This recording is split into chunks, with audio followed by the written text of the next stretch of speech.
All right, so thank you everyone for joining today. My name is Zach. I am, for those of you who don't know me, my role is I'm the marketing manager with Capital BPM.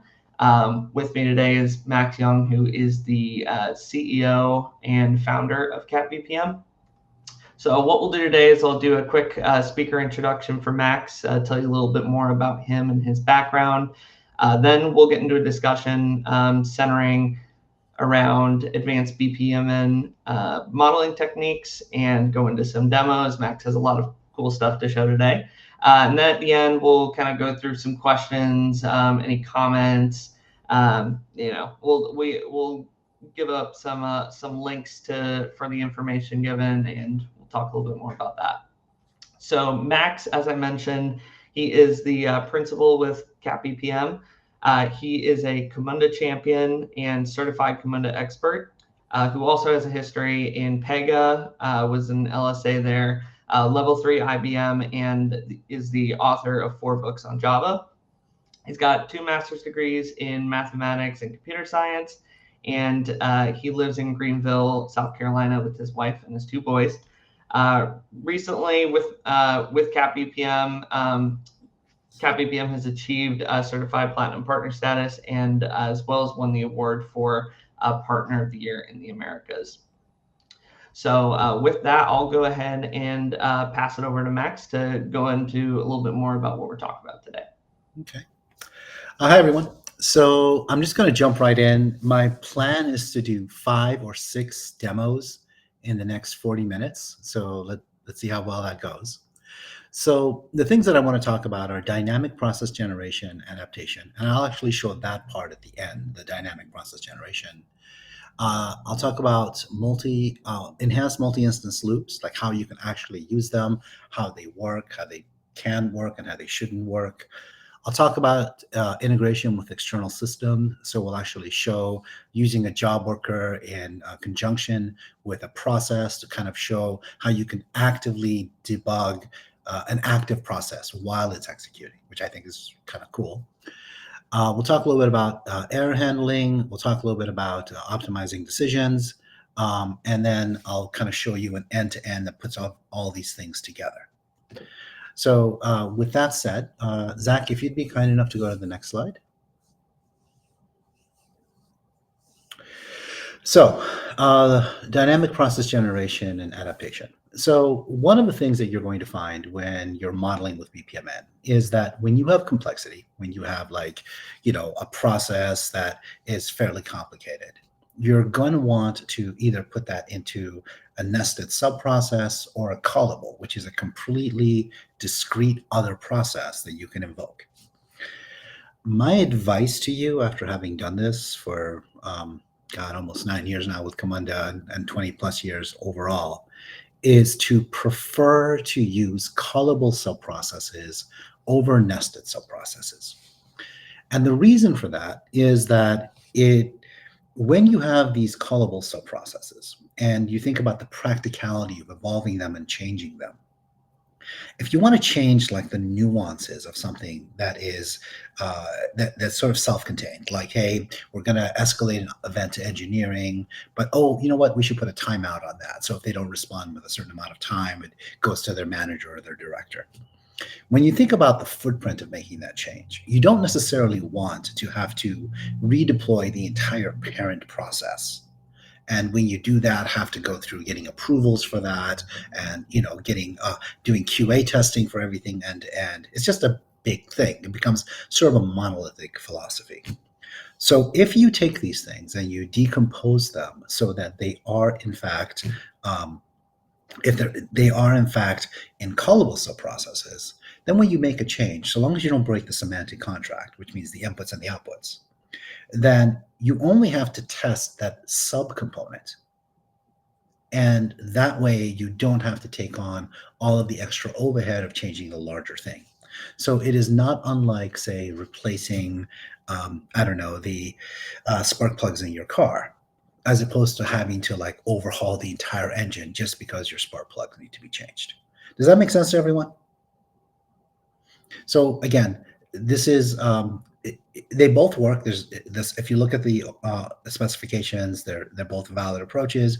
But my experience is that you're better off with the callables. Let me explain what I mean. So, Zach, if you'd be kind enough to let me share my screen. All right. So I'm going to.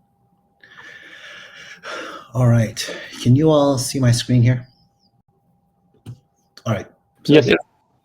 Okay.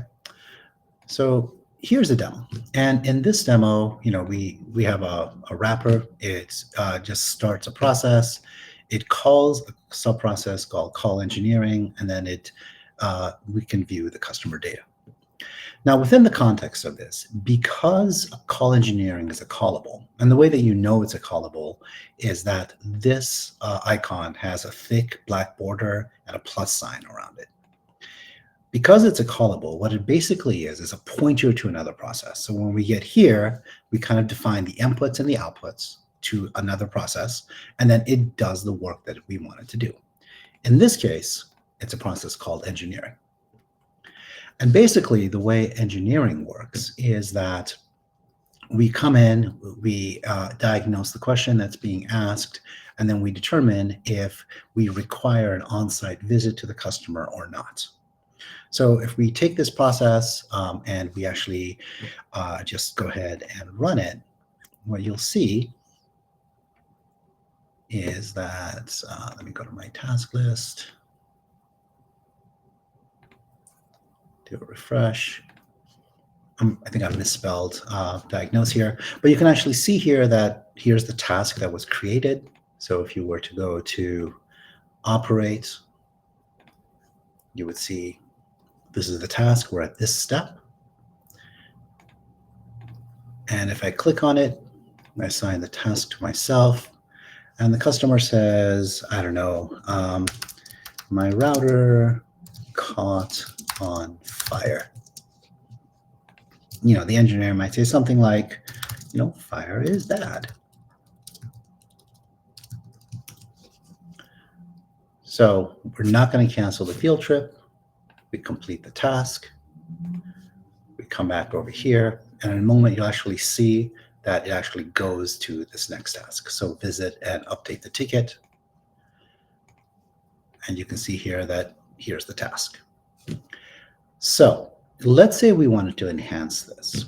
Let's say, for the sake of argument, that within the context of this diagram, we wanted to say, you know what, we're going to put a timeout on this. And if this timeout goes, then what we want to do is, we just want to go and say, do a visit to the ticket, right? Because better safe than sorry. So basically what we're saying here is that this particular process is going to have a timeout of, say, 10 seconds. And when it times out, we're actually going to say, hey, the timeout's actually been triggered. So here's the engineering note. And then the is cancel is actually equal to false, for example. So we are essentially allowing the process to evolve, theoretically based on our business rules. So here's what's happening right now. Even though this process is a callable subprocess, if I want to make a change, I actually just deploy the subprocess itself. And then I can go back into my modeler here. Wait, that's the wrong one. Demo one. Here we go. And now I'm not going to redeploy the parent process, right? I'm just going to run it. And when I run it, you'll see that it actually is going to sit on that task. It's going to wait there for about 10 seconds. And then after it waits, it'll actually go through. So here we go. It's going to be here on this task. It's going to wait about 10 seconds. And it's actually going to go on to this visit and update task. Now, I know this isn't particularly like robust or rich or so on. But what's important about it is that I'm able to make this change in a way that doesn't have an impact on the larger parent process. And actually, Max, quick question from Tim in the chat. He asked, "Is that boundary timer event completely attached to the user task?" yeah, that's a good catch. As a matter of fact, it wasn't. So the reason it didn't go off, so you'll notice over here, so I just attached it. It was not physically attached. It was just laying over it. So yeah, I actually changed it. But this actually proves my point, which is to say I made a mistake. I still have reduced the scope of the change that I need to make to redeploy. I don't have to go back and now initiate an entire new set of tests, right? This is the thing that QA will have to focus on.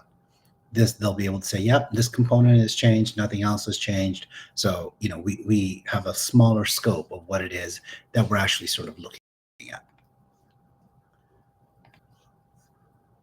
So does that make sense to everyone?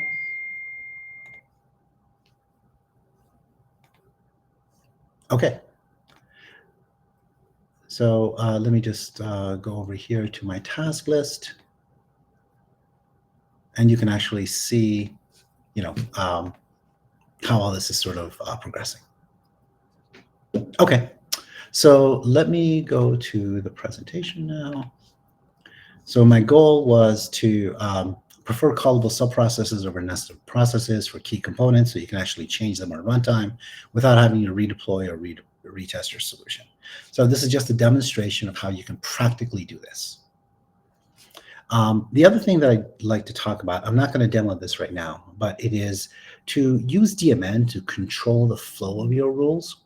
So typically speaking, if you suspect that you're going to go one way or another at a gateway, I recommend that, unless it's incredibly trivial, that immediately before the gateway, you put a decision table that can control routing. That way you have a placeholder for things becoming more and more complicated and more nuanced as they work, so that you don't have to go back and sort of radically rethink everything.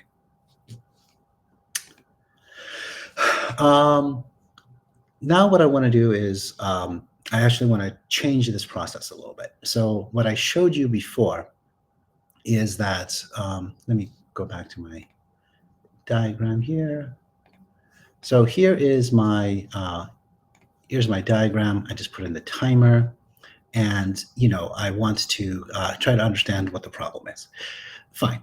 But now let's say that I want to make this even more nuanced. So I'm actually going to integrate a call into an open API specification. And the open API specification is actually going to say, hey, who should this be routed to if the person who's looking at it doesn't answer fast enough? So in this particular case, I've written basically rules that tell OpenAPI, hey, you're a routing classifier. These are the criteria by which you should make judgments. And this is how we're going to decide where the route is going to be. So now, in order to make this happen, I'm actually going to come over here. I'm going to route this to the OpenAPI call. And then I'm going to take the OpenAPI call and route it over here. So what this is actually going to do is actually make this an even more evolved process. So what I'm doing now is I'm not only setting a timeout, but I'm also using AI to say, hey, within the context of what the customer said to us, what we should really be doing is this, whatever this happens to be. So I'm going to come over here. I'm going to deploy this. I'm going to go back to, again, the parent process. This parent process calls engineering. By default, has a message that says this thing is on fire. And again, this is going to go into the callable process. In this case, the callable process is actually going to trigger an AI call, come back with a recommendation, and then we're going to be able to see what that is. So if I come over here and I run this,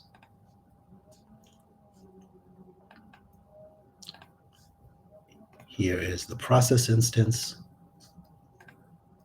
You can actually see that it's gone into this process step here. It's going to wait about 10 seconds.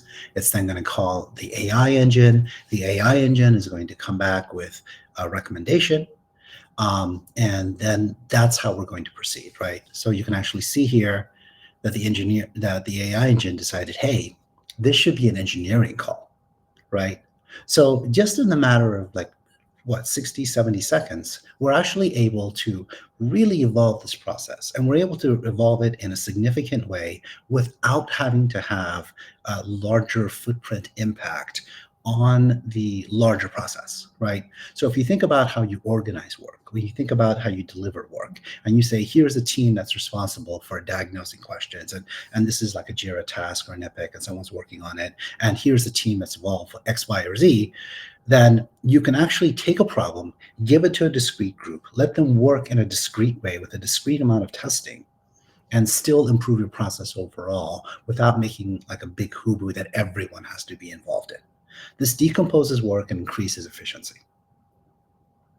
I have a couple more things that I want to do. And before I go on, any questions on this?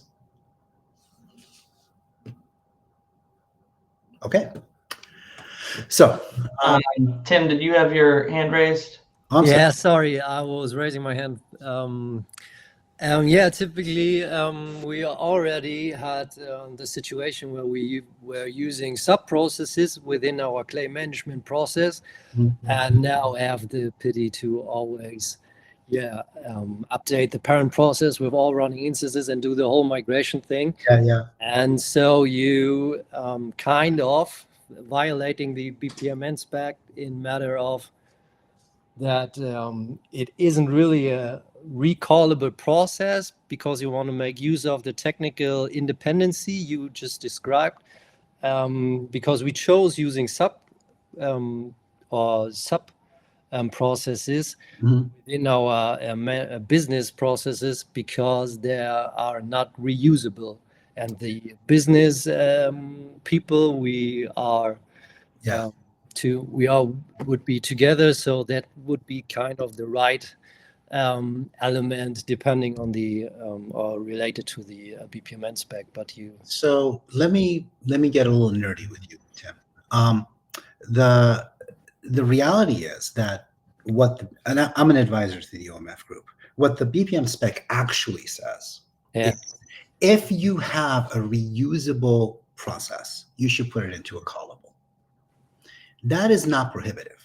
It does not say that you should only make it callable if you are using, if it's going to be reusable. There are other valid reasons.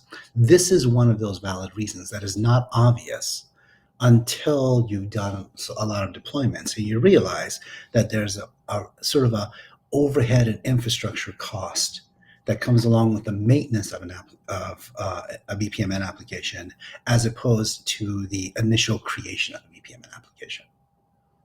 So your note is not incorrect. You're absolutely right. The BPMN, it's not the specification. It's actually the style guide, and the style guide does recommend that you use a callable for reusable processes, but that's not exclusionary. It's one recommendation. There are absolutely other valid reasons, and I would argue that this is one of them. Totally agree, and I can validate your point from our production side. Thank you, and also I appreciate you engaging. I love conversations. I hate lectures. So thank you. Okay, let me go back and share the screen and try to get a couple more things out there. I have a lot that I want to talk about today. So the next thing that I think I want to talk about here is oh, this is hard to do. Okay, I have so many windows open. So enhancing multi-instance loop configurations. So as you know, Camunda and BPMN in general has the ability to create multi-instance loops, right? So what I want to talk about is how you can combine, how you can do first a little bit more advanced functionality with the multi-instance, and also how you can combine it with feel to get even more functionality out of it. So that's what this next demo is going to do, right? So we're going to talk about integrating a RESTful call with a multi-instance loop. We're going to talk about how input fields work, how output fields work, and then how you can actually aggregate the results. So with that said, let me switch over to my modeler. So within the context of my modeler, I'm going to go over here to demo 2, multi-instance.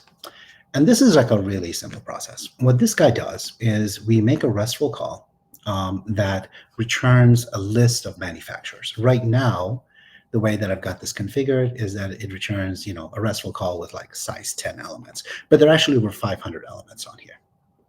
And then what we do is we go into this, into the RESTful call. And then for each one of the manufacturer's OEM, which is the company that makes it, we create a multi-instance loop.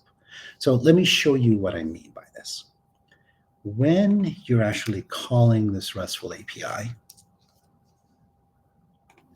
you're actually getting back a payload that kind of looks like this.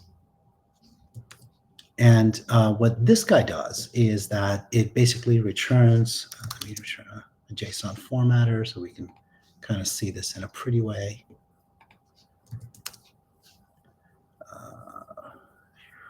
Beautify, here we go. So basically you get back, a bunch of programs like, hey, here's the content, here's like the OEM, which is the company that makes it, like this is Airbus, and then they make different kinds of aircraft, like an A320, A350, a helicopter, what have you.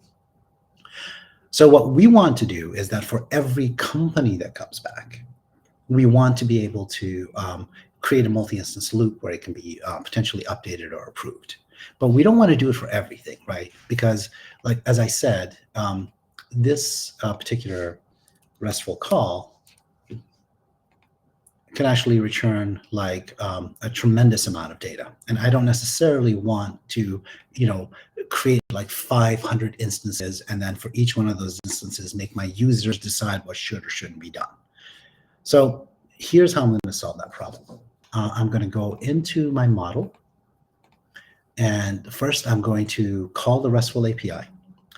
I'm going to say that, hey, when you get the result back, you're going to create a variable called programs.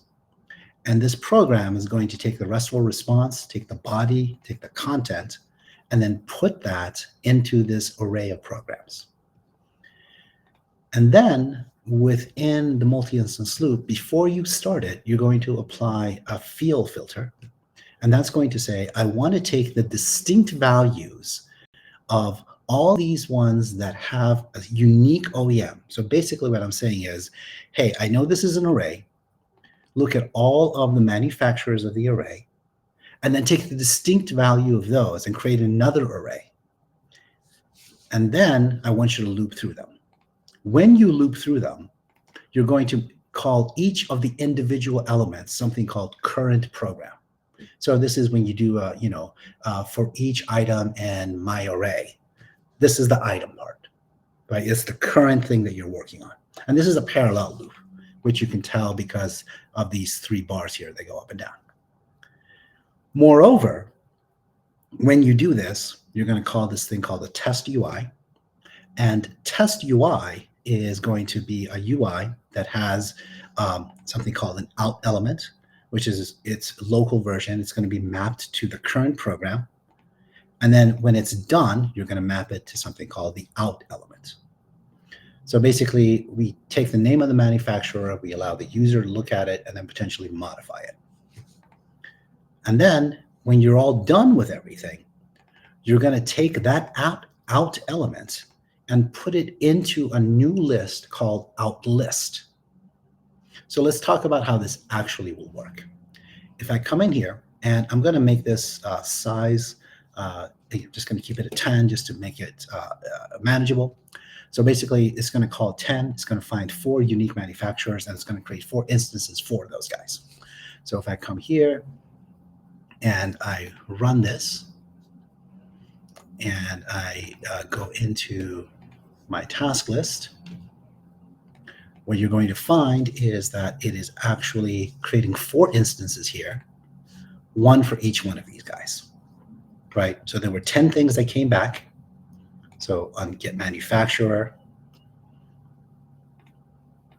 it brought back the programs here. I think that was. And then initially the out list is actually null, null, null, null, because it hasn't been created yet. So now what I'm going to do is I'm going to go to my task list. And you'll see over here, there's this thing called test UI. So there are 4 instances of these. And I'm going to say, hey, assign this to me. The current program is, I don't know, out element. I'm going to call this, I don't know, A. And I'm going to complete this task. And then if I go back into my operate, so over here, you'll actually see that outlist is actually set this one, the 4th parallel item, to be an A, right? So it's actually smart enough to create multiple concurrent threads that are coordinating with each other, and then taking the output and consolidating that into an output that can then be managed.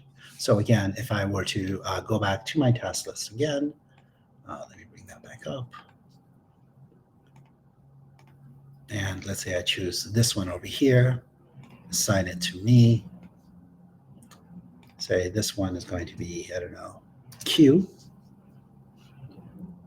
And I'm going to complete the task.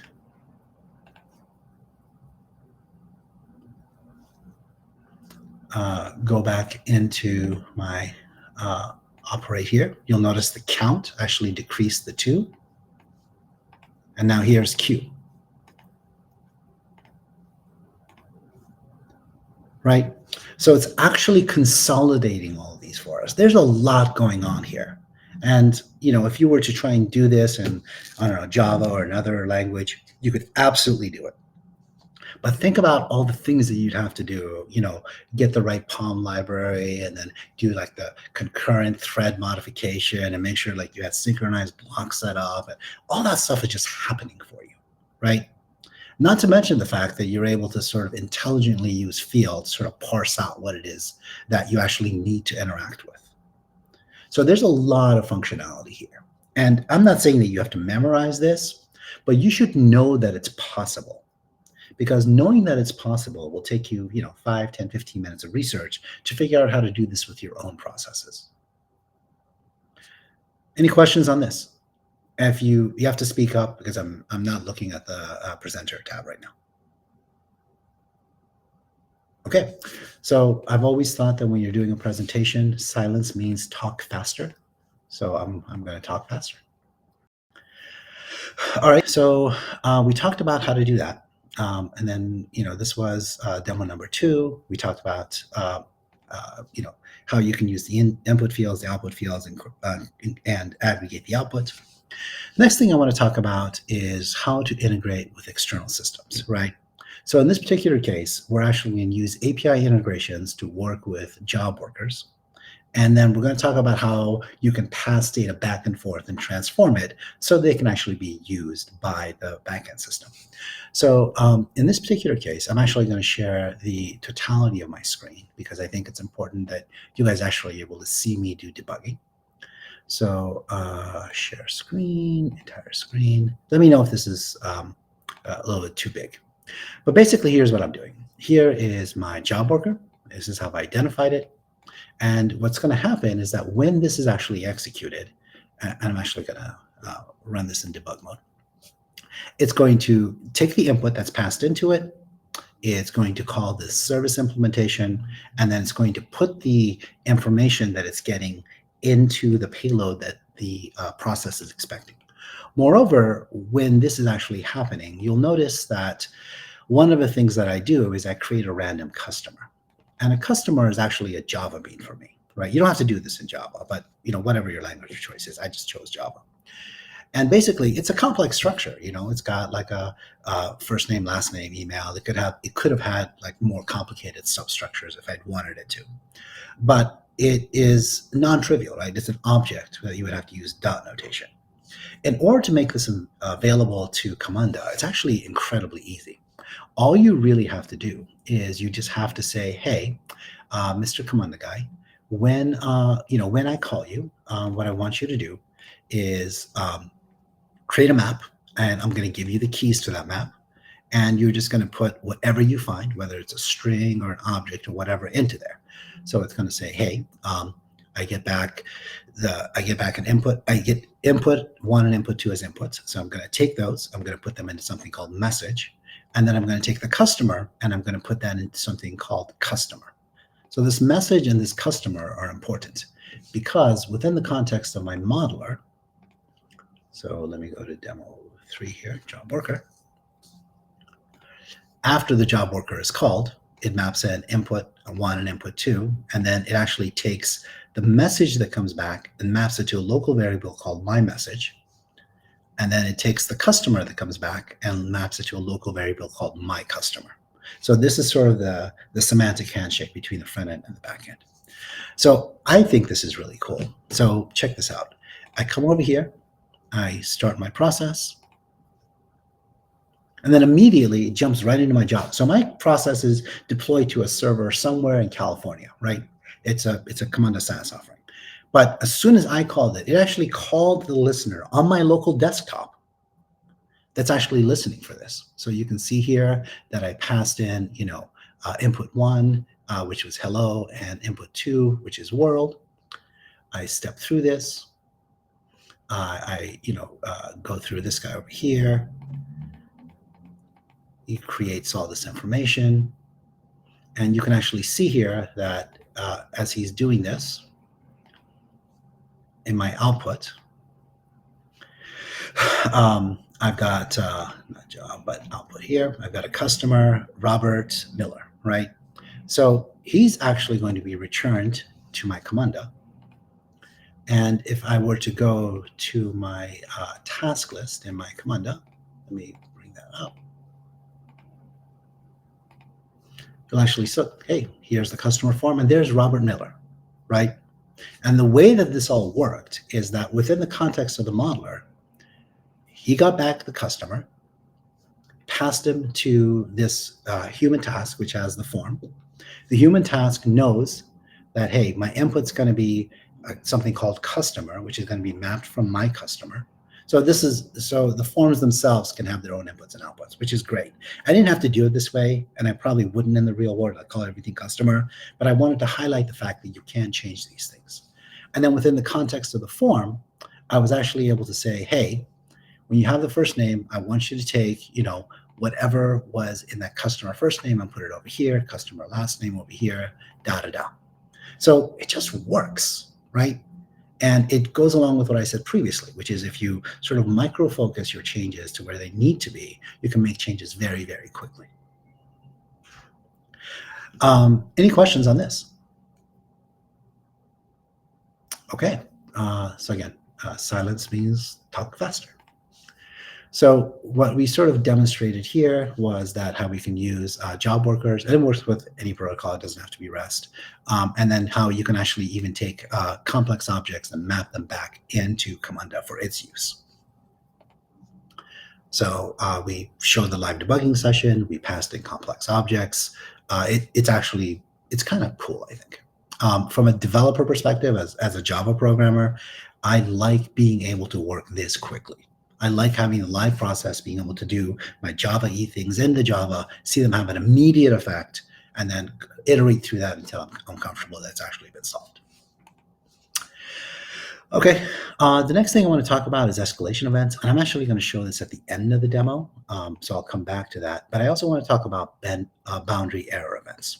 So in this particular example, one of the things that I wanted to do was I wanted to show you how you can throw exceptions out of your job workers and actually catch those inside your process. Camunda's recommendation and BPM's recommendation in general is that an exception should be something that's businessy, not technical. So for example, if someone enters an invalid credit card number, right?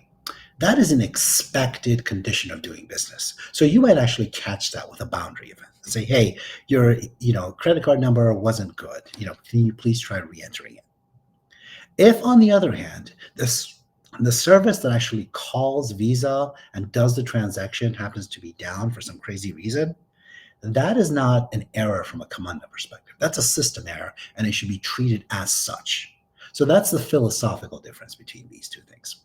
Let me show you what this means from a practical point of view.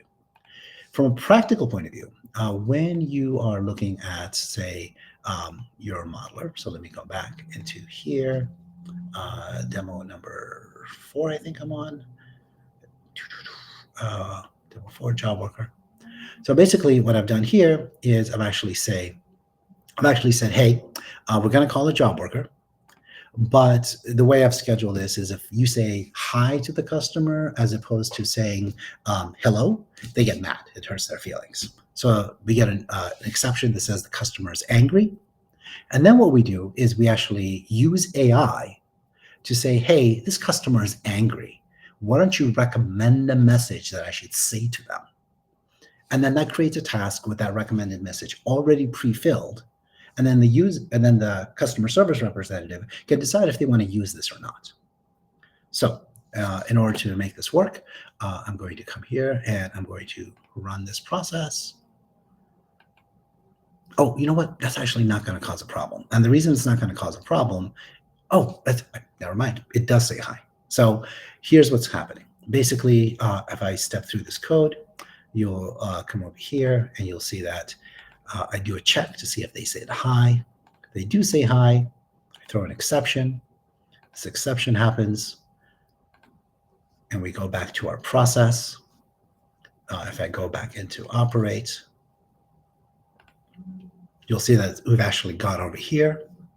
And if I go into my task list,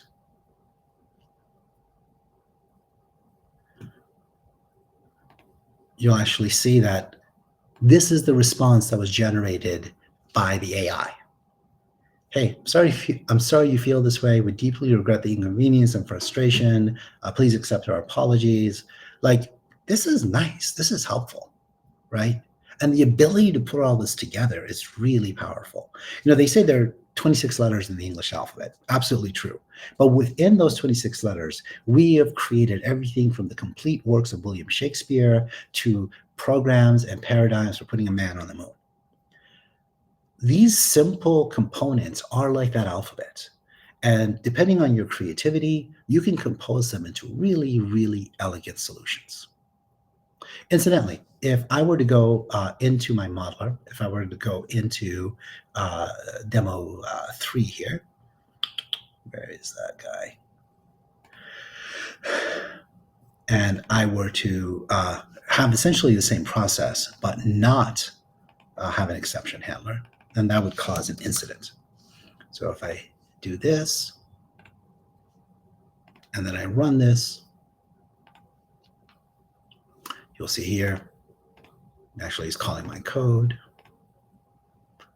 And within the context of operate, you'll see here that in just a moment, it actually is going to throw an exception, an incident, right? So basically what it's saying is, hey, you did something I didn't expect, right? This guy, you know, with an error code, you sound upset. So this again is the difference between catching and not catching exceptions, and also how you can catch and not catch exceptions. All right. Next thing here. I know I'm going fast, but I also know that to me this is kind of interesting. So we talked about throwing error handlers, catching them, using boundary events, and then using AI to kind of resolve the issue.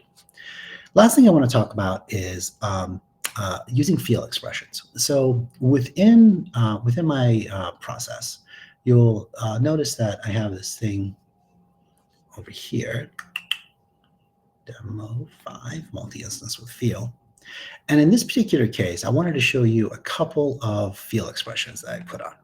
So in this particular field expression, what I did was I said, hey, instead of these 500 items that are going to come back, if I come over here and I change this to say 500, what I really want you to do is I want you to take the programs that come back, and I just want you to filter out the ones where it's a unique manufacturer.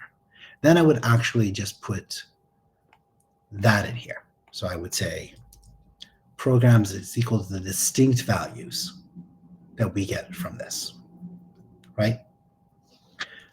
Moreover, if I wanted multiple things, if I wanted to say, hey, I want to see the programs, and I also want to see how many items were returned, and I also want to see how many of them were unique, I can actually come in here and put something like this. So I can come in here, I can put this into the field expression.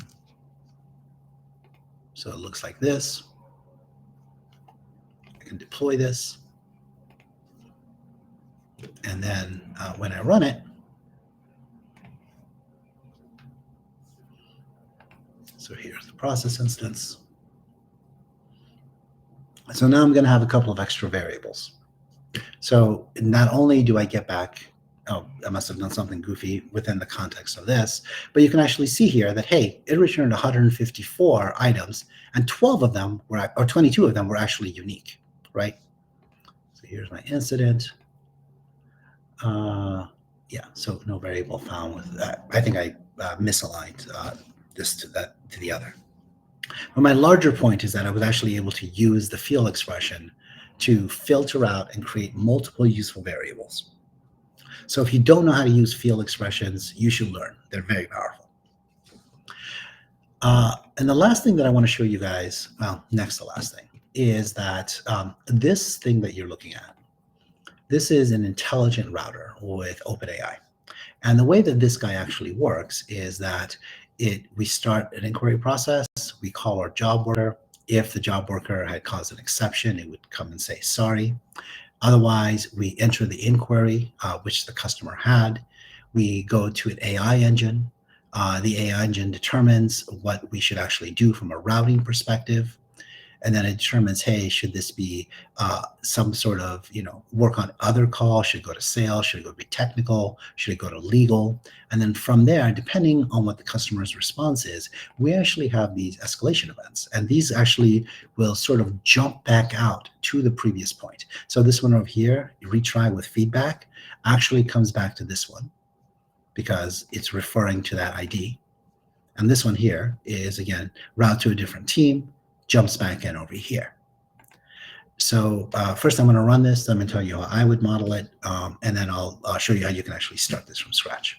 So in order to actually run this, I'm just going to hit this, runs the process, and you can see it actually really called my job worker. Here we go.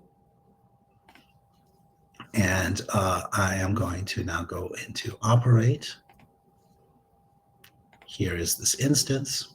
Oh, you know what? It threw an exception because my message actually said hi instead of hello. So I'm going to go and change that. I'm going to say by default, it doesn't say hi, it says hello. So deploy that change, run it. Again, calls the job worker. We come back into operate. Here it is. You can see that it's actually calling the job worker, which I believe is done already. So we come back over here. It's moved on to enter inquiry. I go to my task list, enter inquiry. It says, how many units do we have, right? And in this particular case, I'm going to say, hey, there's a technical issue with your project, right? So this is what I'm saying. I'm going to complete this task. And then what you're going to find is that it goes from here to determine AI routing. And if this works the way that I expect it to, what's actually going to happen is that the AI is going to say, that sounds like an engineering problem. Let's route that to engineering, right? And you can see here the blue lines, it actually followed that. So now we go into the engineering, which is a callable subprocess. And into the callable subprocess, which is the one we worked on earlier, we diagnose the issue. We had the timeout of more than 10 seconds. We use the AI to guess for the routing. The AI actually comes back and says, hey, this is going to be routing. This is probably an engineering problem. We come back into our task list, and we can actually see here. This is how that task works. So route to engineering, complete the task, and that drives that forward. Last thing I want to show you is how you can actually use the out-of-the-box blueprints. So I'm actually going to come here and I'm going to create a new process application. this process application is going to, hang on a minute here, browse blueprints. I'm going to say, how use this intelligent automation. Here we go. And I'm going to call this test 01X. I'm going to deploy it. Hang on a minute. I'm going to deploy it to my dev server. There we go. And then I'm going to run it.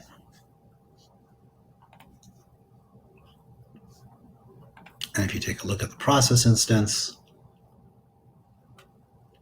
it's actually built and deployed. It already pre-integrated with OpenAI, and it's actually going to say, hey, what do you want me to do with this, right? So I come over to my task list, enter inquiry, say, I want to buy so many units, right? So it takes a look at that. It goes into my operate here. Let me go back into my process. And it actually is going to move on, hopefully, from here in just a moment and go on to the next step. There we go. Complete task. There we go. And then within the context, it actually moves forward. AI is actually looking at the question and saying, oh, that sounds like a sales question, right? So within literally 120 seconds, I was able to go from not having a process to having a process that integrates with the AI, that routes tasks intelligently, and then is able to get that executed and solve an important problem, which is work allocation, right? Okay, Zach, are we out of time? Am I a couple of minutes over right now? By about a minute. Okay. So unfortunately, I don't think we have enough time to have questions in this session, but I would invite those of you who have any questions for us to reach out to us, to join this group, to come back with your questions, your feedback, your challenges. I love talking about this stuff. I think this is fun. Tim, I really appreciate your question. I hope you have more. I hope you go find the part of the spec that says you should only use callables for this, and you correct me because that'll make me smarter. And I appreciate everyone taking time out and making it possible for us to be a part of this. If you're interested in presenting, if you're interested in talking, whatever you want to do, reach out to us at info@capbpm.com or ny@capbpm.com, as we run this chapter, and we're actively looking for topics that we want to present at the next meetup. So if you have questions, you have suggestions, if you want to present, we would love it if you'd engage us. Okay. Thank you, everyone. Really appreciate your time. Have a good day. Thank you. Thank you, everybody. Have a good day. Thank you. Thank you. Thank you. Bye, guys.